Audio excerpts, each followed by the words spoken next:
Words can hurt. Words do hurt. Sometimes we say words that really hurt people's feelings, and sometimes we forget what words we've said entirely, apparently.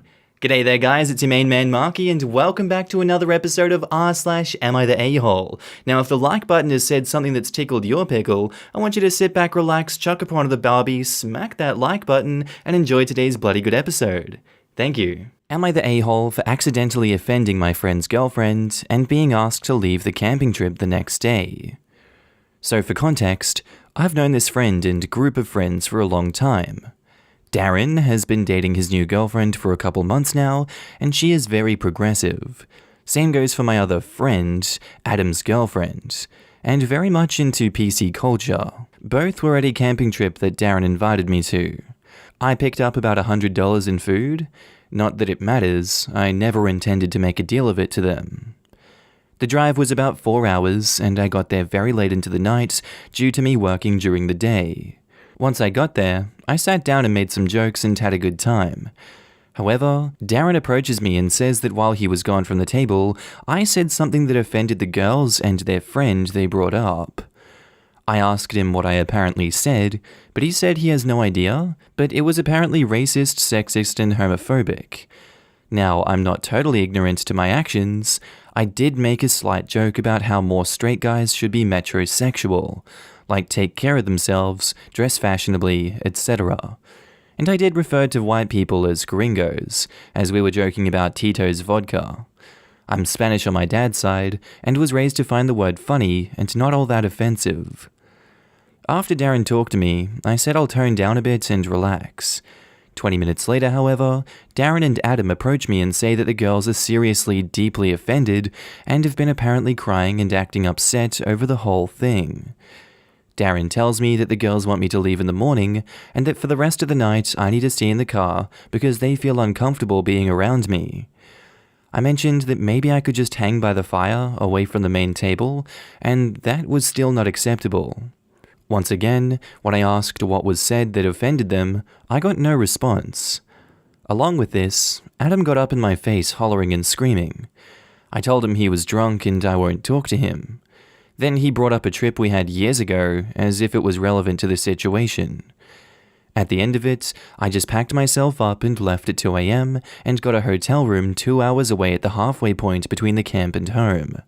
I need to get some perspective on this, as I don't think I did anything particularly wrong, and I did apologize for offending them, which was never made clear what it was. I've known both of these guys for years, and while I understand that the girlfriends are often top priority, it just comes off as crappy to not stand up for me more after being friends for years. So am I the a-hole here, or are they? I can understand you not being vigilant about what you were saying and possibly considering how these people might react, but they didn't tell you what exactly you said, you give me a vague description of what you said, and then this entire post is written like I should, take your side because it wasn't that bad. You mentioned gringo, and, depending on the context, I'm sure that would be fine for some people. But you don't tell us what you said. They don't tell us what you said. Who am I to believe in this situation? I'm not giving a judgment. Now in the comments, Stubbly Punjab says, "What do you think offended them? How do you not know for sure? If I said something that caused people to get upset and start crying, I would know what it was, and nobody would tell you what it was? This whole thing sounds fishy." And OP replies, "Like I said, I made a comment on metrosexuals. Wasn't anything bad. Like I said, just that more guys should try to be more on top of clothing and personal care, and me saying gringo. I understand that gringo isn't exactly clean, but I wouldn't say that it was offensive enough to cause such reactions. Well, what exactly did you say about gringos? Did you say, oh, all you effing gringos are the same? Or people think I'm gringo but I'm not? Or what?" And OP replies, "We were talking about Tito's vodka, and I basically said, gringos appropriated the drink of my people, in a very non-serious manner." Dude, the guy Tito is white. I've served him while working at a Tex-Mex place. He tips well, but he orders drinks that would normally have tequila in them with his vodka. He is a gringo, so it's not the drink of your people, unless you're a gringo from Texas. This comment makes me think that you were maybe using your Spanish ancestry as a cover to make racist jokes against Latinos. And OP replies, I am Latino. Am I not allowed to make jokes about my own culture? And no, I wasn't using it as a cover to say egregious stuff. Like I said, the only thing that I said that even involved my culture was me saying gringo. Wait, I'm confused. Do you have ancestry that isn't Spanish? Because Spanish ancestry means that you are Hispanic, but does not mean that you are Latino.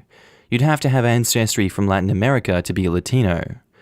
And OP replies, so without getting very complicated, my father and his mother were born and raised in South America. His mum has family dating back ages there.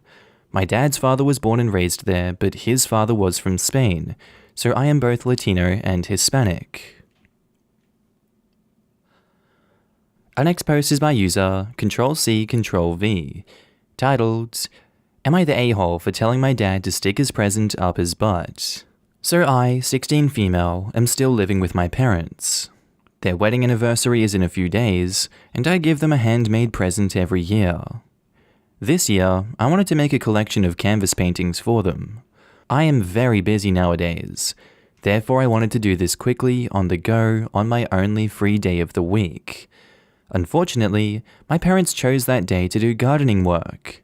I told them beforehand that I was busy and couldn't help them. My father was a bit grumpy about that, but let it slide. So I start at 7 AM and finish at 5 PM. So basically I was painting upstairs in my room all day. After cleaning up, I walk downstairs and tell my dad that I've got time to help my mum now. He doesn't respond. I ask if everything is fine, and he says, why wouldn't it be? So of course, something is up. He dances around the issue for a while until he tells me that he's disappointed in me for not helping them. I argued that I told them I was busy. We go back and forth for a while until he yells, asking what could be so important. At that point, I simply felt unvalidated, no matter if he knew what I was doing or not. So I just yelled back that I was making their wedding anniversary present, and he could stick it up his butt when he receives it, because that was the last time I'd hand make a present for either of them. I stormed upstairs, and that was about it.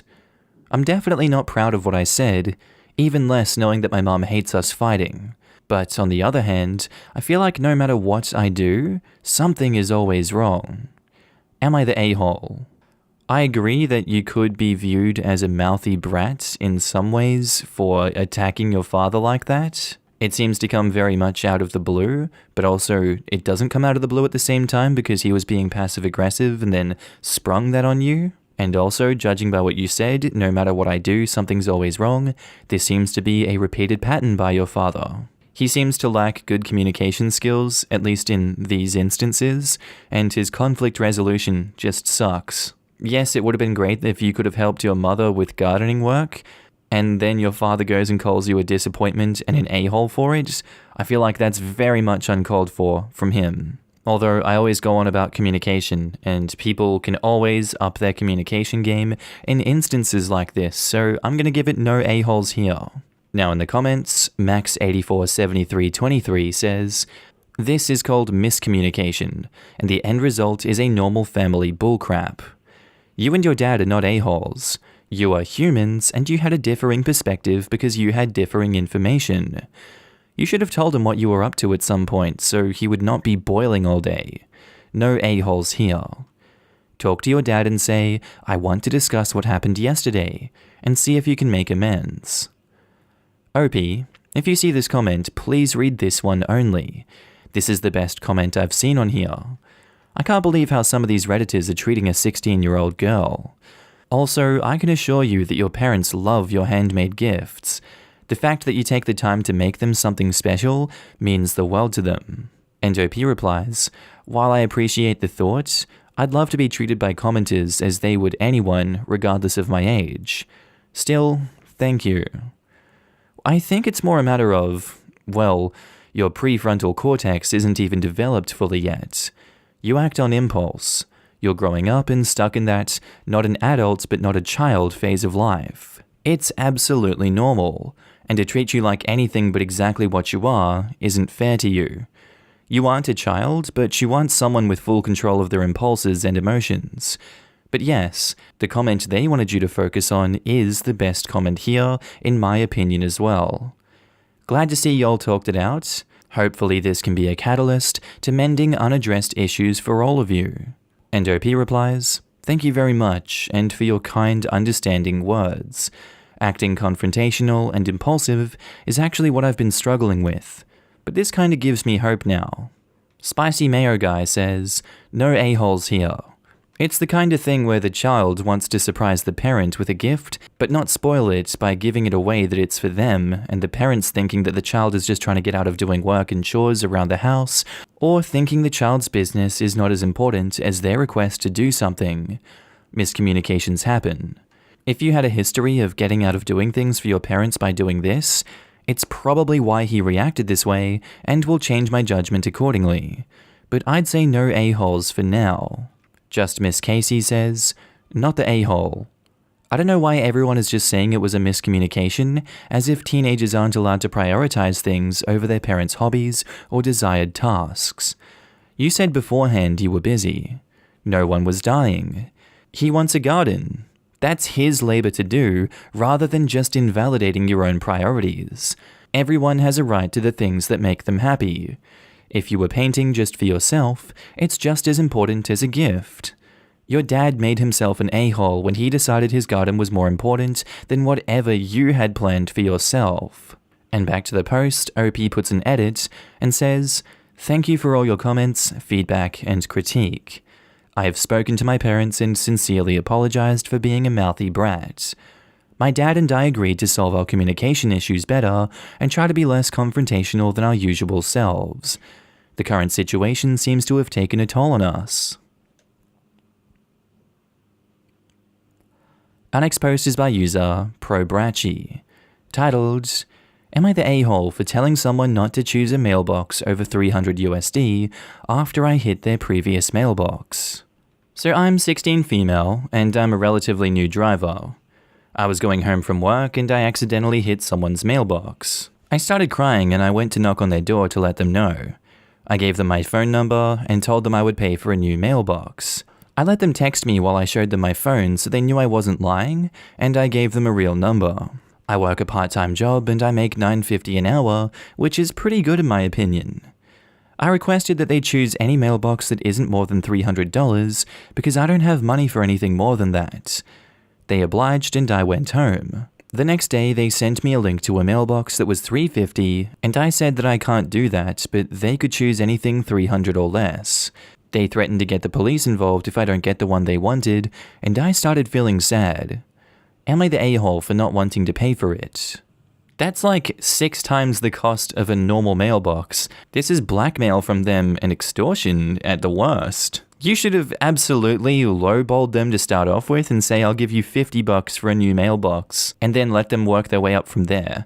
Starting at $300 was a bit of a weird shoot, but I'm guessing you did that in good faith. And they took your amazingly highball offer of $300 as a lowball, and they're trying to get as much as they can out of you, and that's just so disrespectful. We all make mistakes, especially at 16 and learning how to drive. It is a terrible, daunting experience whenever anything like this happens. You are absolutely transparent with them, and you're acting in good faith in this situation, and they choose to take advantage of you instead. You're not the a-hole for not wanting to pay for it. That's absolutely reasonable, and I can't blame you for that one. So I'm gonna go not the a-hole, OP.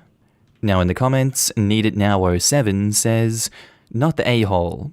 You owe them a mailbox, not their brand new mailbox they didn't want to buy on their own. Do you remember what theirs looked like? If so, go out and buy it yourself and present it to them with your parents there.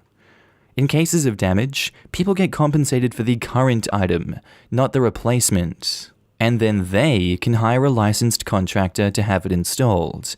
They are not obligated to install it or haul off the old one themselves, nor do they have to allow her to find someone to do it. In the end, the installation alone will cost her more than $350, and the hit on her driver's license as a 16-year-old will cost her thousands in increased insurance. That's ridiculous. Installing a mailbox is not entirely difficult. You could pay if you choose to, but it's not a requirement. The OP could offer to install it themselves or with help. The person does not have to take them up on that offer.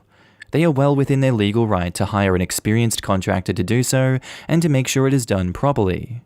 They do not have to take their time and effort to correct her mistake, nor do they have to allow an inexperienced person on their property to do so, where, by the way, they could be injured and then sue the poor person because they don't know what they're doing. Again, as stated, they are being more than reasonable. Aside from everything else, the part that can't be argued is that they can call the cops. It will go on her driving record. It will increase her car insurance thousands, and her insurance will pay out to have this done and installed by the proper people. So she needs to decide if $50 is worth the thousands it'll cost her or her parents in increased insurance. And on that note, do her parents know? Because if they don't, they will if this happens. Not the a-hole. I don't understand those people commenting that mailboxes can be thousands and you're supposed to just blindly replace it, especially when the one you hit was a $70 Step 2 mailbox. In my town, it's normal to have the snowplow hit your mailbox and cause damage. You literally get $200 for the damage, you don't get a damn shopping spree. Shame on these people for trying to take advantage of a mistake. If I were you, I'd send them a check for $300. If they cash it, that means they've accepted it as payment. Write in the memo, payment in full for damage caused. Right? Am I, missing something here? She offered to help quite a bit. Clearly she feels bad, is learning how to drive, and literally does not have the budget. These full grown-ass adults are threatening the cops on her for no reason. Yeah, I can't imagine extorting a teenager for money like this. And over a freaking mailbox. $300 is absolutely outrageous for a freaking mailbox. Goodness gracious, this is a 16-year-old. Regardless of how mature you are and how much you want to handle things yourself, get your parents involved and let them sort it out. The homeowners have no business trying to get damages from a minor. They also should be involved in deciding if they're going to involve their insurance. Even if the mailbox itself was a cheap one, if you've split the post that goes into the ground, that's a significant expense for them to repair. They will have to dig out the original post and possibly the concrete that is underneath the ground to hold it into place. Hopefully the post itself is in good shape, but you should not have made any commitments to them in the first place and given them a guardian's phone number instead. And our next post is by user Counting Blessings, titled, "Am I the a-hole for telling my wife I warned you when our son got a lock for his room?" So here's the problem.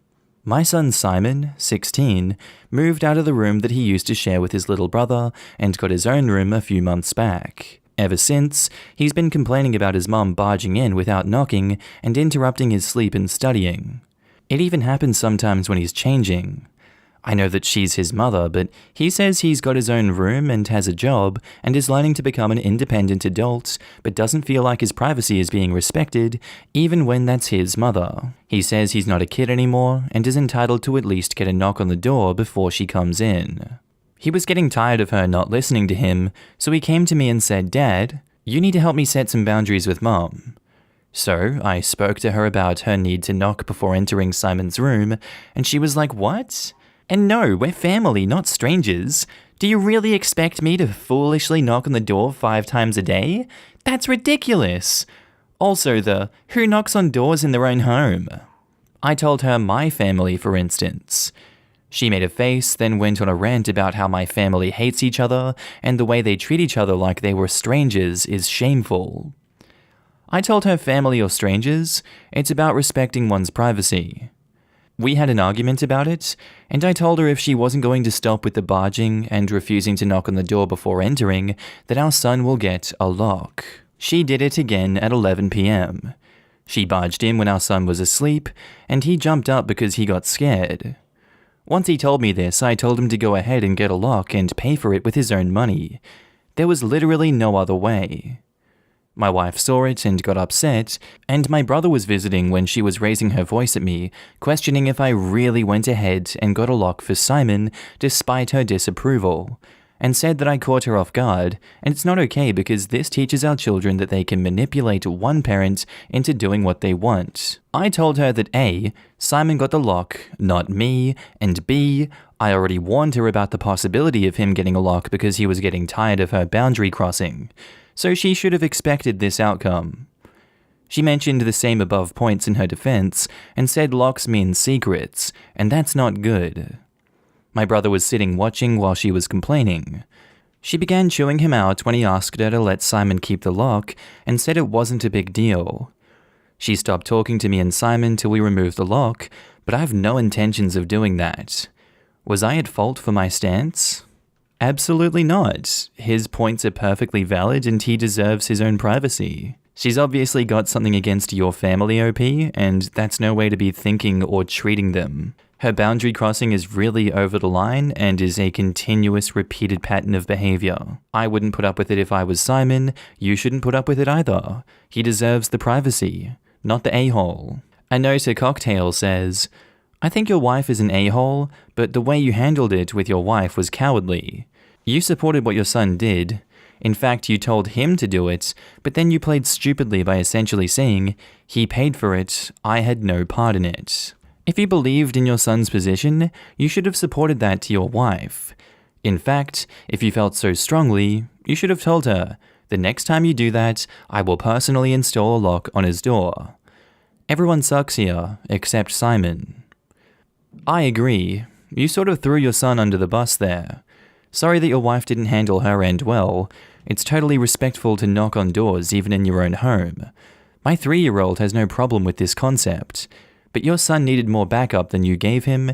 Everyone sucks here. Yo, seriously. My 3-year-old knocks and we knock before we go in the bathroom to help her wipe. Sure, privacy is a bizarre concept in terms of she doesn't have secrets really, but you modeled the behavior you expect from them and it pays off. When you think they're asleep, lol. The mom in this post is going to wonder why her children don't visit or call her or talk to her about stuff when they're adults and out of the house. And this is part of the reason. Not the a-hole. So do you have sex with your wife with the door open? Do you shower with the door open? Poop? There are reasonable things that one does in private even a mother does not need to know about, much less see. Especially if you're a 16-year-old dude with raging hormones. This is my thought. It's only a matter of time before everyone is embarrassed. This is actually where I expected this post to go, to be honest. When I saw the title, I expected the wife would have been warned about walking in on the kid masturbating, and that's exactly what had happened. I feel like that's what she's trying to prevent from happening now that he has his own room. She strikes me as the type to just pop in unexpectedly so he feels like he cannot do that. And not the a-hole. What the hell? Why is this such a big deal for her? It's unreasonable to put up a fight against someone who's telling you to just knock before entering their private space. Good on you for advising him to get a lock. Also, why is she going into his room at 11 in the night? Has she always acted like this, or is it new behavior? It is a big deal for her because she feels her authority as his mother slipping away, and she doesn't like it.